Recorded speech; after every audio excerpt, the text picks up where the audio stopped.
ನೋಡಿ ಆಫೀಸಲ್ಲಿ ಕೆಲಸ ಮಾಡೋ ಬಂದು ಅಕ್ಕಿ ತೊಳಿತಾವ್ರು ಇಲ್ಲಿ. ಎಲ್ರಿಗೂ ನಮಸ್ಕಾರ. ನಾನು ಇವಾಗ ಕುಂಭಮೇಳಕ್ಕೆ ಬಂದಿದ್ದೀನಿ. ಏನೇ ಸಿಟಿಯಲ್ಲಿ ರೂಮ್ ಮಾಡಿಕೊಂಡು ಸ್ನಾನ ಮಾಡಿಕೊಂಡು ಏನೇ ಮಾಡಿದ್ರು ಇಲ್ಲಿ ಬಂದು ಬೋರ್ವೆಲಲ್ಲಿ ಸ್ನಾನ ಮಾಡಿಕೊಂಡು ರೋಡ್ ಸೈಡಲ್ಲಿ ಅಡುಗೆ ಮಾಡ್ಕೊಂಡು ತಿನ್ನೋದೇ ಒಂದು ಮಜಾ.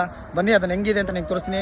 ಕುಂಭಮೇಳದಿಂದ ನಿಮ್ಗೆ ಏನಾದರೂ ಬೇಕು ಅಂದರೆ ನಾನು ಕಮೆಂಟ್ ಬಾಕ್ಸಲ್ಲಿ ಕಮೆಂಟ್ ಮಾಡಿ, ನನ್ನ ಕೈಲಿ ಎಷ್ಟಾಗುತ್ತೋ ಅಷ್ಟು ನಿಮ್ಮ ಮನೆಗೆ ತಲುಪಿಸ್ತೀನಿ ಅಂತ ಹೇಳ್ತಾ, ನೋಡಿ ನಾನು ಸ್ನಾನ ಮಾಡಿದ ಜಾಗ ಇದು ಬೋರ್ವೆಲಲ್ಲಿ. ನೀವು ಯಾವತ್ತಾರು ಸ್ನಾನ ಮಾಡಿದರೆ ನಾನು ಕಮೆಂಟ್ ಬಾಕ್ಸಲ್ಲಿ ಕಮೆಂಟ್ ಮಾಡಿ. ಬರೀ ಫ್ರೆಂಡ್ಸ್ ಎಲ್ಲ ಅಡುಗೆ ಮಾಡ್ತವ್ರೆ, ಹೆಂಗೆ ಮಾಡ್ತವ್ರು ನೋಡೋಣ. ಈ ಥರ ಅಡುಗೆ ಮಾಡ್ಕೊಂಡು ತಿನ್ನೋದು ಮಜಾನೇ ಬೇರೆ. ಓಹೋ ಟೊಮೊಟೊ ಸುರಿಮಳೆ ಇನ್ನೂ ಒಂದು ವಾರ ಇಟ್ಟರು ಏನಾಗಲ್ಲ ಇದು.